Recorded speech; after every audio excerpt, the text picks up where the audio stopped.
mes bien-aimés dans le Seigneur, c'est moi votre humble serviteur, le pasteur Eli Mongo. Aujourd'hui, je suis venu vous parler sur la deuxième partie sur le thème « Vivre selon son appel ».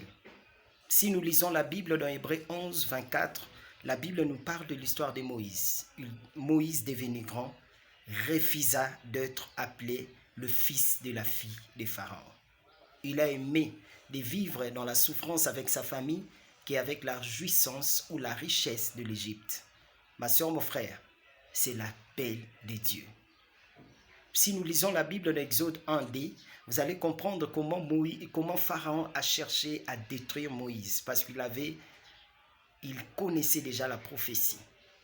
Ma soeur, mon frère, il a tué beaucoup de mal à cause de Moïse. Mais Dieu a sauvé son serviteur. Lorsque vous êtes appelé par Dieu, il y aura plein de problèmes qui viendront. Mais Dieu ne vous abandonnera jamais parce que vous êtes à lui. C'est pourquoi aujourd'hui je vais vous parler de 9 points importants qui montrent réellement que vous êtes appelé par Dieu. La première des choses, vous aurez la volonté de servir Dieu. La deuxième des choses, le besoin de faire quelque chose pour Dieu. Et la troisième des choses, l'attachement à l'homme de Dieu. Ma soeur, mon frère, lorsque vous avez des problèmes, vous appelez toujours les hommes de Dieu. C'est un appel. C'est très important. Dieu vous montre que vous êtes appelé par Dieu, par lui. La quatrième des choses, c'est les songes et le rêve. Vous savez, les songes, c'est vraiment un rêve que nous recevons dans l'inconscience. Lorsque tu ne sais absolument rien, directement tu reçois des songes. Si vous lisez la Bible dans Genèse 37, la Bible nous parle de l'histoire de Joseph. Joseph a reçu des songes dans sa vie.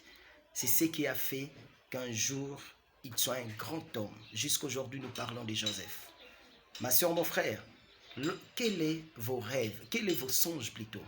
Quels sont les songes que tu reçois? Si ce sont de bons songes, cherche Dieu, il te donnera la solution. Si ce sont de mauvais, c'est lui qui te donnera la victoire dans tous ces songes. C'est déjà un appel. Toujours par là, nous avons le rêve. Le rêve, c'est la projection vers l'avenir. Ma soeur, mon frère, si vous lisez l'histoire de Martin Luther, il rêvait toujours qu'un jour les Noirs et les Blancs vivent ensemble. C'est ça son rêve. Et il croyait qu'un jour, il y aura un Noir qui va conduire les États-Unis d'Amérique. Et c'est ce qui s'est accompli. Ma soeur, mon frère, quels sont tes rêves? Jésus a dit, venez en moi, vous tous qui êtes fatigués et chargés, je vous donnerai du repos. Lorsque tu as de belles rêves, je vous l'ai dit en vérité, Jésus va l'accomplir. Lisez la Bible dans Job 33, vous allez voir le songe et le rêve, ce que Dieu nous montre des fois. Ma soeur, mon frère, toujours dans l'appel de Dieu, le cinquième point, c'est la prophétie et la vision. Nous avons des chrétiens aujourd'hui, ils prient, mais ils ont des prophéties extraordinaires. Ils ont des visions extraordinaires. Lorsque tu fermes tes yeux directement, les visions viennent. C'est déjà un appel de Dieu. La sixième des choses, la prédication, l'exhortation, l'interprétation. Enfant de Dieu, lorsque tu as la facilité d'interpréter les choses, tu as la facilité d'exhorter les gens, de prêcher la bonne nouvelle, c'est déjà un appel de Dieu. La septième des choses, la conviction et la sensibilité.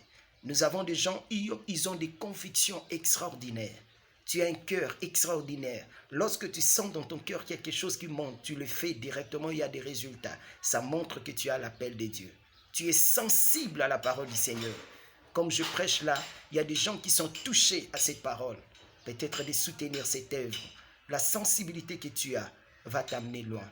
Je vous demande de faire ce que vous sentez dans votre cœur. Et Dieu va vous bénir extraordinairement. La huitième des choses, la désignation par un homme de Dieu. Qu'est-ce qu'un homme de Dieu t'a dit un jour? Tu seras prédicateur.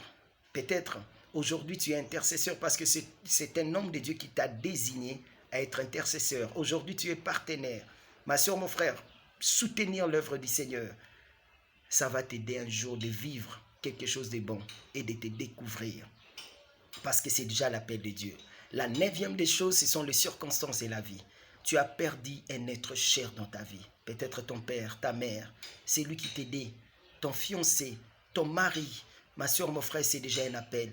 Dieu te dit ceci. Tu peux perdre tout le monde, mais Dieu ne t'abandonnera jamais. Il a dit, je suis le père des orphelins, le mari des veuves. Il t'appelle. Ma soeur, mon frère, toujours dans les circonstances et la vie, il y a des gens qui ont des problèmes dans le mariage. Dieu t'appelle, ma soeur, mon frère.